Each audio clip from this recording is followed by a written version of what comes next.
Good morning to all my students.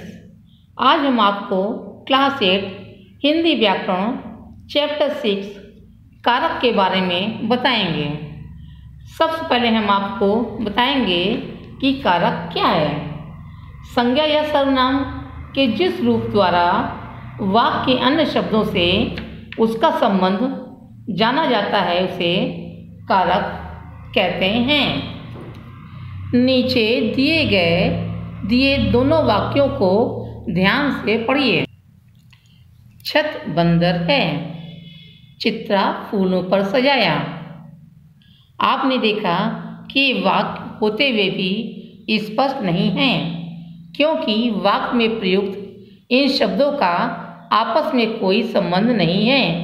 यदि इन्हीं वाक्यों को हम इस प्रकार लिखें, छत पर बंदर है, चित्ता ने फूलों से घर सजाया।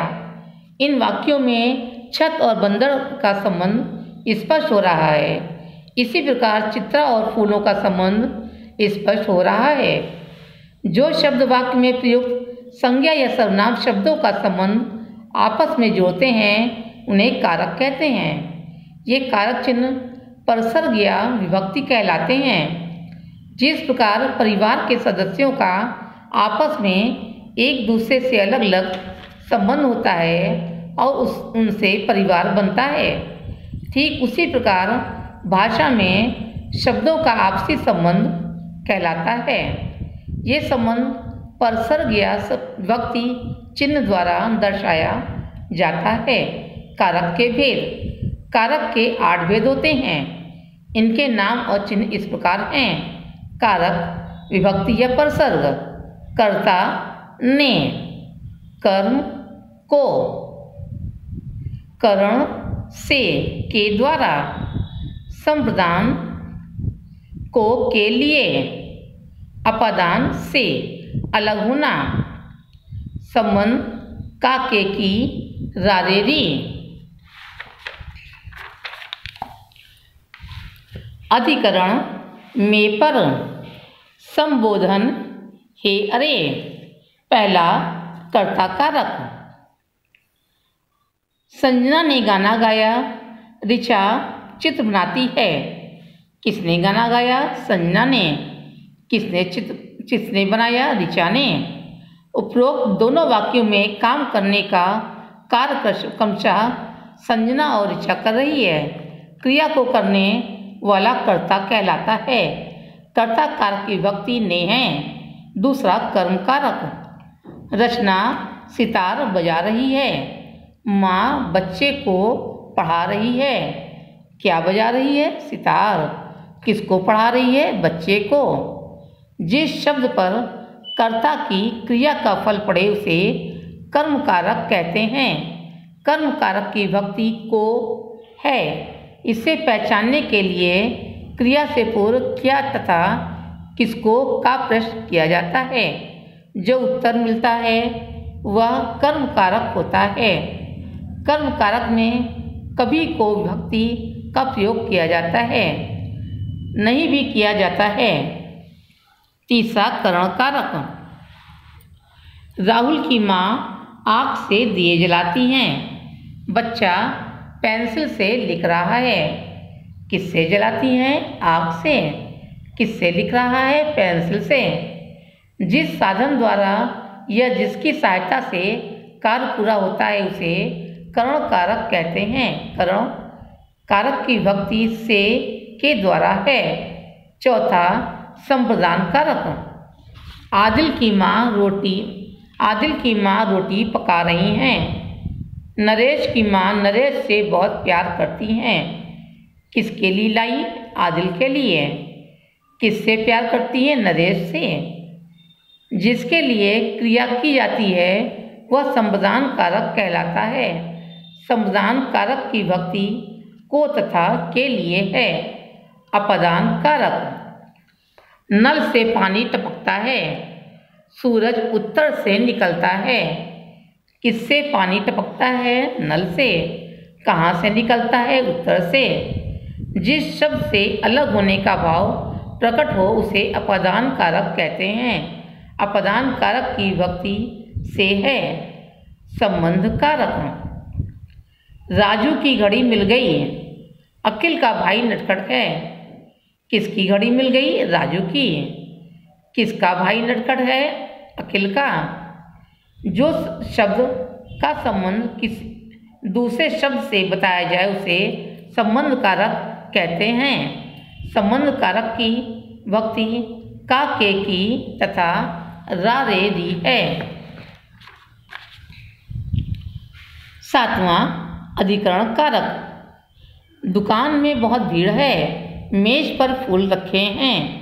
कहाँ भीड़ है? दुकान में। किस पर फूल रखे हैं? मेज पर। जिस शब्द से क्रिया के होने के स्थान या आधार का पता चले उसे अधिकरण कारक कहते हैं।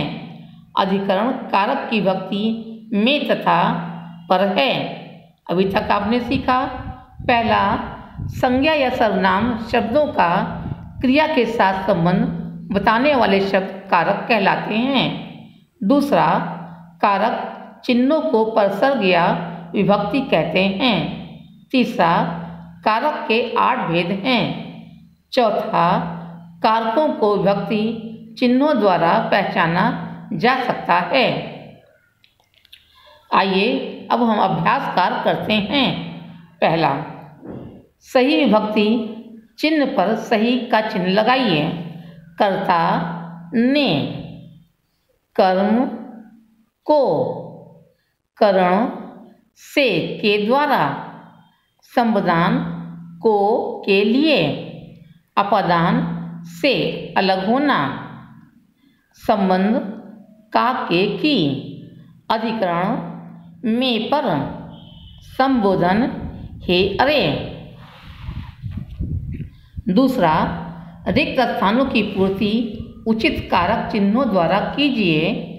पहला, आकाश डैश तारे चमक रहे हैं में। दूसरा, राहुल बस डैश से डैश घर वापस आया से। तीसरा, कविता डैश पाठ याद कर लिया ने। चौथा, मेरे पिताजी डैश उपहार खरीदा ने।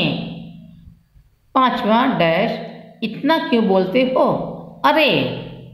छठवां, गेंद मेरे हाथ से डैश फिसल गई से। 7, Bachendri Pal dash Everest dash चोटी डैश तिरंगा फहराया।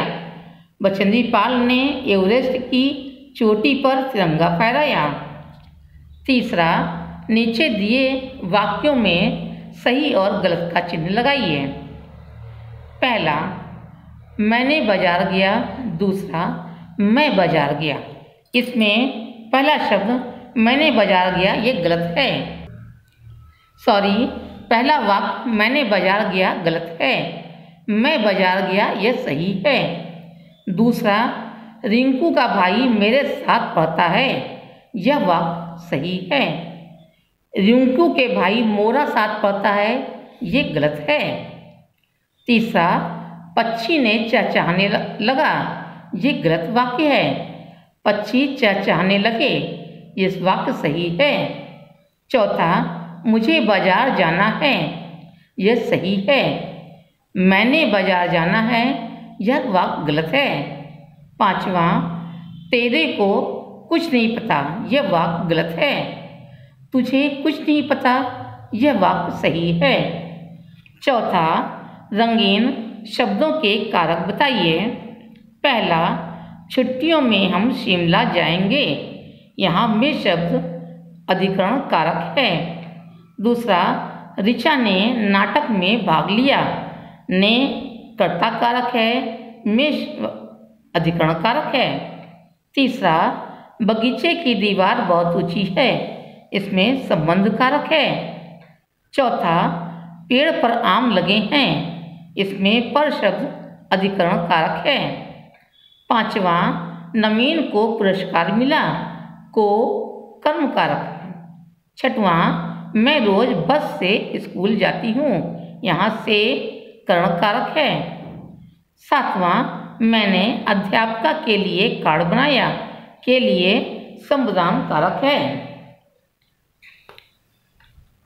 इस शब्द के प्रस्तुता की फ़ोटो आपको होमवर्क में दे दी जाएगी। आज कक्षा में बस इतना ही। धन्यवाद।